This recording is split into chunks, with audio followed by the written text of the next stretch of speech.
हाय learners, कैसे हैं आप लोग। मैं हूं Samarth Pandey. You can see my information in the slag and you can follow me on my Instagram. आशा करता हूं कि आप लोग अच्छे होंगे। सो कंटिन्यू करते हैं कल की स्पीड रीडिंग के वीडियोस को आज भी। लास्ट वीडियो में हमने जैसा कि इम्पोर्टेंस पता कर ली थी, कुछ इफेक्टिव कीवर्ड्स पता कर लिए थे, कंप्रिहेंशन क्या होता है, स्पीड रीडिंग के क्या इंपॉर्टेंस है, उसको करना कैसे। टेक्निक्स के बारे में जानने से पहले या मेन कोर्स पे जाने से पहले हम देखेंगे कि प्रायर प्रिपरेशन क्या होनी चाहिए, पहले का सेटअप क्या होना चाहिए। जब भी आप कोई नया वेंचर शुरू करते हैं, कोई नया टारगेट करते हैं, कोई टास्क करने की प्रिपरेशन करते हैं, कोई कोर्स करने की प्रिपरेशन करते हैं, तो उससे पहले आप उसका सेटअप प्रिपेयर करते हैं कि क्या क्या आपको प्रायर नॉलेज होनी चाहिए उस काम को करने से पहले। तो वही सेटअप की बात आज हम करेंगे। तो सेटअप का कुछ मतलब नहीं है, setup is just like preparation. कोई काम करने से पहले आप क्या प्रिपरेशन कर रहे हैं और इस प्रिपरेशन का क्या इंपॉर्टेंस है ये देखेंगे। प्रिपरेशन में हम देखेंगे कि अपने आप को पहले तो हमें एसेस करना है, अपनी प्रेजेंट कंडीशन को देखना है, देन गोल सेट करना है, वेरी इंपॉर्टेंट, और रीडिंग प्लान हमें कैसे करना है इसका भी हमें एक प्लानिंग होनी चाहिए, एक रफ आइडिया स्केलेटन बना हुआ होना चाहिए। ठीक है। तो प्रिपरेशन की जो इम्पोर्टेंस है, बेंजामिन फ्रैंकलिन का एक बहुत फेमस कोट है that if you fail to plan you are planning to fail actually. अगर आपकी जो प्रिपरेशन है, आपकी जो प्लानिंग है, काम करने से पहले आप जो पूरा एक स्ट्रक्चर बना रहे हैं उसमें लूप होल्स हैं, उसमें प्रॉब्लम्स हैं, अगर वो एक्यूरेट नहीं है तो डेफिनेटली आपका जो टास्क है, जो एम है, फाइनली वो आप अचीव नहीं कर पाएंगे, आप फेल हो जाएंगे। Planning is must. भाई बेस ही अगर ख़राब है, इंफॉर्मेशन ही गलत है, तो आप उसको कैसे अचीव कर सकते हैं। Next is preparation is a की टू सक्सेस, यानी कि जो प्रिपरेशन है, जो प्लानिंग है, वही सक्सेस के पीछे होती है।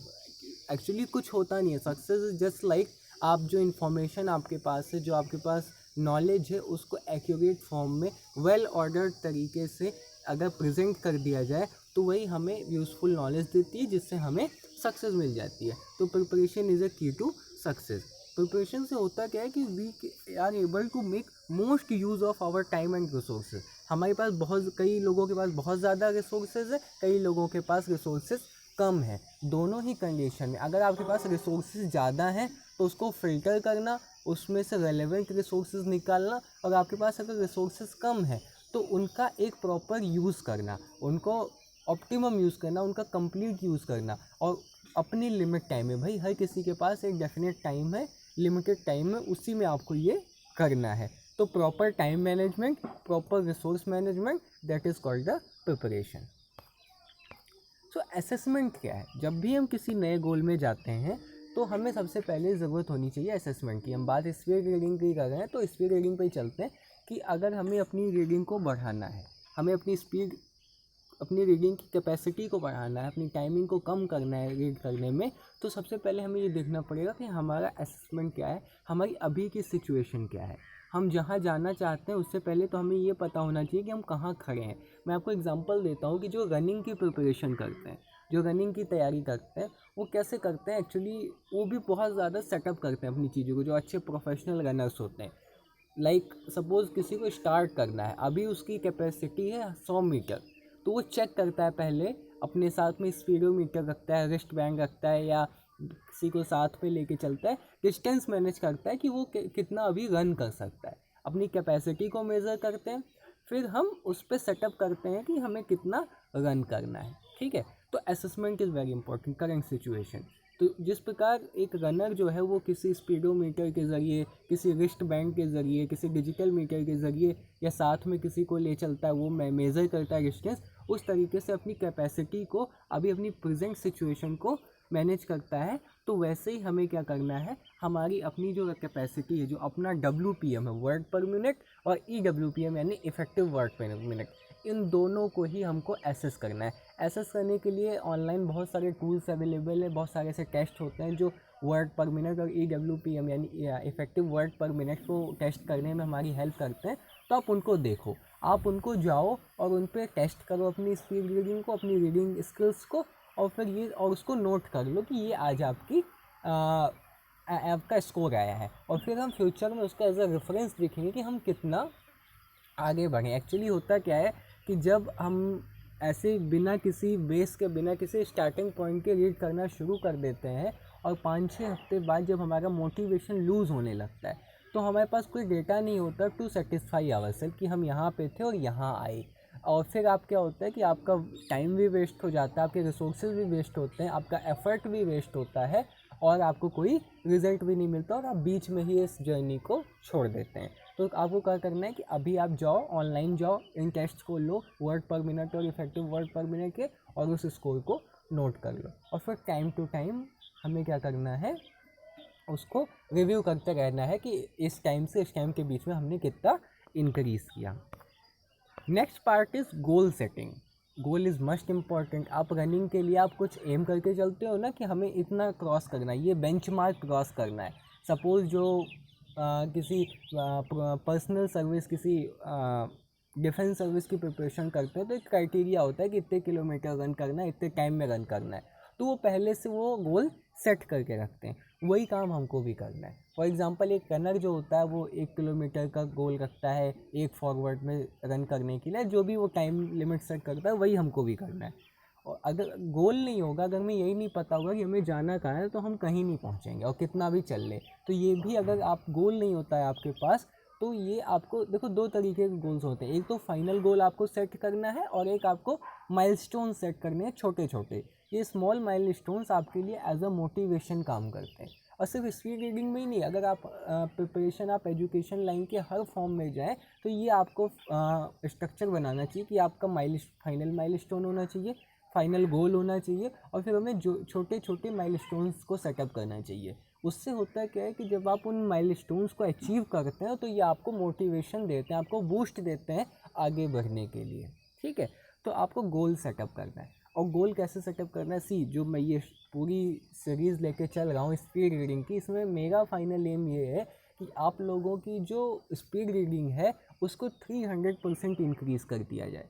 सपोज़ अभी आप 200 वर्ड पर मिनट बोल रहे हैं, तो हमारा जो एम है कि आप in future after this journey और ये प्रैक्टिस और ये पूरी कंप्लीट करने के बाद में, इनको इम्प्लीमेंट करने के बाद में 12 हफ्तों के बाद आप एटलीस्ट 600 वर्ड पर मिनट की रीडिंग कर सकें, इफेक्टिव वर्ड रीडिंग कर सकें। ठीक है, तो 300% हमें इंक्रीज़ करना है अपनी रीडिंग स्किल्स को, रीडिंग स्पीड को।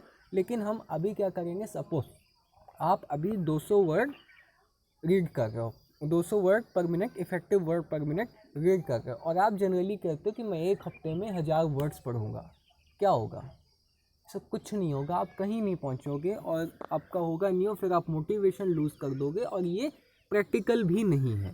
आपको प्रैक्टिकल, मैंने लिखा है ना, इफेक्टिव गोल सेटिंग। आपका जो गोल होना चाहिए वो इफेक्टिव होना चाहिए, प्रैक्टिकल होना चाहिए, अचीवेबल होना चाहिए, और फिर आपको अपनी बाउंड्री को पुश करते रहना है। तो फर्स्ट जो आपका हफ्ता होना चाहिए, फर्स्ट वीक में आपको 25% इंक्रीज़ करना चाहिए। ठीक है, सपोज़ अगर आप अभी 200 वर्ड पर मिनट बोल रहे हैं, तो आप अगले हफ्ते में अपने इस इफेक्टिव वर्ड पर मिनट की रीडिंग में 25% इंक्रीज़ करें, यानी इसको 200 से 250 तक लेकर के जाएं। और इस प्रोसेस को हमें कंटिन्यू करना है 12 हफ्तों तक। ठीक है, तो ये हमारी गोल सेटिंग होनी चाहिए, 25% इंक्रीज़ करना है हर वीक। ठीक है, अब नेक्स्ट इज़ प्रिपरेशन और एक्चुअली रीडिंग मटेरियल। मैंने आपको ये बोला था ना यहाँ पे, दैट इज़ रीडिंग प्लान, कि आपकी रीडिंग का प्लान क्या होना चाहिए। तो असेसमेंट हो गया, गोल सेटिंग होगी, एसेस करना है, आपको अपनी सिचुएशन देखनी है, अभी कहाँ पे हो आपको गोल पता है और आप अपने हिसाब से उसको भी मैनेज कर सकते हैं। आप अपने गोल को सेट कीजिए, दोनों चीज़ें हो गई, यानी हमको अपनी करेंट, हम कहाँ खड़े हैं ये पता है और हमको कहाँ जाना है ये भी पता चल चुका है। अब हमें रीडिंग प्लान बनाना है। देखिए, रीडिंग प्लान बहुत इंपॉर्टेंट इसलिए भी है कि इसके 2 एस्पेक्ट्स होते हैं एक्चुअली। एक तो होता है पर्पज़ और दूसरा होता है रेलेवेंट मटेरियल। रीडिंग में अगर बात करें, पहला तो आपको ये होना चाहिए कि आपके पास पर्पज़ होना चाहिए कि आपको पढ़ना क्यों है। बिकॉज़ अगर कोई पर्पज़ नहीं हुआ तो हम अभी एक्चुअली वो हमने माइंडसेट नहीं बना रखा है। एक्चुअली जितने भी लोग हैं रीड कर रहे हैं, चाहे वो एक नॉर्मल स्टूडेंट हो, चाहे किसी मल्टीनेशनल कंपनी का CEO हो, MD हो, हर किसी के माइंड में कोई ना कोई पर्पज़ है। अब वो पर्पज़ की क्वालिटी अलग हो सकती है। सपोज़ हमारा पर्पज़ है कि हम एग्ज़ाम में सक्सेसफुल होना चाहते हैं, उनका पर्पज़ है पर्सनैलिटी डेवलपमेंट, स्किल डेवलपमेंट या जो भी, बट है सबका पर्पज़। तो पर्पज़ इज़ मस्ट इम्पॉर्टेंट। एक अगर देखें कॉमन पर्पज़ क्या है, पर्पज़ का मतलब वाई, आपको क्यों करना है। तो मेनली ये कुछ कॉमन पर्पज़ हैं जो अक्सर स्टूडेंट्स के बीच में पाए जाते हैं। पहला तो अंडरस्टैंड, उस पूरे मटेरियल को जो आपके पास है उसको अंडरस्टैंड करना है कि हम इसको क्यों पढ़ रहे हैं और इसमें क्या दिया गया इन्फॉर्मेशन, इसका यूज़ क्या है। देन जनरल ओवरव्यू, कई बार हमें बहुत डीप नॉलेज नहीं होनी चाहिए, बस ये चाहते हैं कि ये टेक्स्ट है और इस टेक्स्ट का एक जनरल ओवरव्यू मिल जाए। देन इन्फॉर्मेशन, सपोज़ आप कोई डिबेट में हो, कोई आर्गूमेंट कर रहे हो, तो उसके फेवर में आपको इन्फॉर्मेशन चाहिए, तो ये होता है selective approach. Then next is answer, कि आपको पता है कि कुछ आंसर्स मुझे देने हैं, मेरे सामने कुछ क्वेश्चंस हैं और उनका जो आंसर है वो इस बुक में है। तो देखिए इन्फॉर्मेशन और आंसर में ये अंतर है कि इन्फॉर्मेशन में हम सिर्फ अपने काम की निकालते हैं, अपने काम की मतलब फॉर एग्जांपल आर्गूमेंट कर रहे हैं तो अपने पक्ष का आर्गूमेंट के लिए कलेक्ट कर लेते हैं, बट आंसर में हम सब कुछ लेते हैं, उसका फॉर लेते हैं, अगेंस्ट लेते हैं, जनरल ओवरव्यू लेते हैं, सब कुछ लेते हैं। ये डिफरेंस है। तो एक टॉपिक एनालिसिस, कोई टॉपिक आपको मिला और उसको आपको जानना है कि तो आप उस रीडिंग मटेरियल को पढ़ रहे हैं। And then accurate fact and figure, और फिर आपको प्रो बनना है। पबजी प्लेयर्स होते हैं ना, प्रो पबजी प्लेयर, तो ये कुछ ऐसा है कि आपको अगर एक्यूरेट फैक्ट एंड फिगर लेने हैं तो ये सारी चीज़ें, ये कुछ जनरल कॉमन गोल्स होते हैं, कॉमन रीजंस होते हैं जो आपको एक तरीके से इम्पैक्ट करते हैं कि आप रीड करो। इसके अलावा भी आपके हो सकते हैं, आप उसको अपने प्लान में ऐड कर सकते हो। तो ये पर्पज़ आपका क्लियर होना चाहिए, पर्पज़ बहुत ज़्यादा क्लियर है। गोल को देखो, मैंने आपको एक कहानी बताता हूँ, एक्चुअली संदीप माहेश्वरी सर की है। फॉर एग्ज़ाम्पल आप ले लो कि आप खड़े हुए हो और आपके पास में आपकी मॉम खड़ी हुई है, ठीक है। फिर आपको ये है कि आप खड़े हुए हो, 4 लोग क्या कहते हैं, आपसे ये कहा जाए कि सामने 4 बॉडी बिल्डर्स खड़े हुए हैं, एकदम क्या कहते हैं WWE टाइप, उनसे आपको लड़ना है, ठीक है। तो क्यों लड़ोगे आप, आपसे पूछा जाए भाई लड़ोगे कि नहीं लड़ोगे, तो आपको अगर मैं पागल हूँ, मुझे मरना है, क्यों लड़ूंगा मैं उनसे।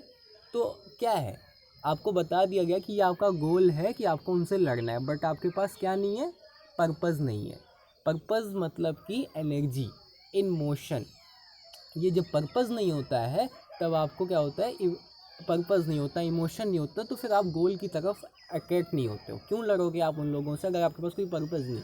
फिर आपको पर्पज़ दिया गया कि सपोज़ आपके पास में आपकी मॉम खड़ी हुई हैं और वो जो गूंस हैं, वो जो गुंडे लोग हैं, वो उनको हर्ट करना चाहते हैं, तब आप क्या लड़ोगे, कहोगे लड़ो क्या भाई, फाड़ के रख दूंगा।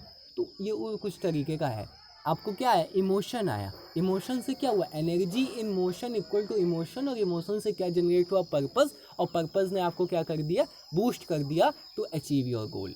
सो गोल के साथ साथ में आपको पर्पज़ भी होना चाहिए। आपका गोल है स्पीड रीडिंग की, आपको 300% आपकी स्पीड बढ़ानी है, बट आपका पर्पज़ क्या है उसके पीछे, वो आपको पता होना चाहिए। आपका गोल है कि आपको ये बुक पढ़नी है, बट उसके पीछे आपका पर्पज़ क्या है, ये आपको पता होना चाहिए कि ये बुक क्यों पढ़नी है, ठीक है। तो पर्पज़, आप वाई का आंसर ले लो कि ये बुक पढ़ने से पहले मैं वाई क्यों चाहिए, ठीक है। देन नेक्स्ट चीज़ है रेलेवेंट मटेरियल, बहुत ज़्यादा इंपॉर्टेंट। आज हमारे पास हर टॉपिक पे न्यूमरस मटेरियल अवेलेबल है, हज़ारों किताबें, हज़ारों नोट्स हैं, हज़ारों वेबसाइट्स हैं, कमी नहीं है। बट इससे क्या होता है कि हम बहुत ज़्यादा पजल्ड हो जाते हैं कि क्या पढ़ें क्या ना पढ़ें, एक ही टॉपिक पे 10 चीज़ें हैं, हम क्या करें। तो इस पे पहले रीडिंग से जाने से पहले, किसी किताब को पढ़ना शुरू करने से पहले आप उस पर अपना टाइम दो कि क्या वो मटेरियल आपके लिए रेलेवेंट है, क्या वो मटेरियल आपके लिए इम्पोर्टेंट है, आपके यूज़ का है। तो इस पे आपको बहुत ज़्यादा टाइम दे, बहुत ज़्यादा का मतलब आपको प्रॉपर समझ करके आपको अपना मटेरियल चूज़ करना चाहिए, यानी उसको फ़िल्टर करना है। 50 किताबें हैं, उसको फ़िल्टर करके आपको 4 किताबों पे लेकर के आना है, या जो भी इम्पोर्टेंट रह जाए उनको सिर्फ पढ़ना है। इररिलेवेंट मटेरियल को मत पढ़िए, ठीक है। तो ये क्या होगा, ये आपकी 2 चीज़ें बताएंगे। देखो मैंने शुरू में बताया था प्रिपरेशन, और प्रिपरेशन क्या है, preparation is the planning to make most use of our time and resource. और अगर हमारे पास इररिलेवेंट मटेरियल होगा, हमारा जो मटेरियल होगा वो रेलेवेंट नहीं होगा, तो हम और सब कुछ हम पढ़ने लगेंगे तो हमारा टाइम भी ख़राब होगा और हमारे रिसोर्सेज भी ख़राब होंगे। तो आपके रिसोर्सेज को वाइजली चूज़ कीजिए, मटेरियल को वाइजली चूज़ कीजिए, टाइम को प्रॉपरली यूज़ कीजिए, और सही तरीके से पढ़िए। तो आज हमने 4 चीज़ें जान ली कि प्रिपरेशन का यूज़ क्या है किसी के पीछे। तो आप प्लान अच्छे से करो, अपने टास्क से पहले जो उसकी स्ट्रेटेजी है उसको अच्छे से प्रिपेयर करो। फिर एग्जीक्यूशन में आता है आपका सबसे पहला असेसमेंट, कि अपनी प्रेजेंट सिचुएशन को जान लो। Then next is goal setting, कि आप कहाँ हो ये आपको असेसमेंट से पता चला, फिर आपको कहाँ जाना है ये आपको गोल सेटिंग से पता चल जाएगा। नेक्स्ट इज़ रीडिंग प्लान, कि स्पीड रीडिंग में आपको पढ़ना कैसे। पढ़ने में 2 चीज़ें, पहला तो पर्पस, दूसरा फिल्ट्रेशन, कि आपको पता होना चाहिए आपको क्यों पढ़ना है। और नेक्स्ट आपका होना चाहिए फिल्ट्रेशन, कि आपको कौन कौन सा पढ़ना है और कौन कौन सा नहीं पढ़ना। आशा करता हूँ ये वीडियो आपको पसंद आया होगा। प्लीज़ इसे लाइक करिए, शेयर करिए, सब्सक्राइब करिए एंड तोड़ दीजिए सब्सक्रिप्शन बटन को। Thank you so much.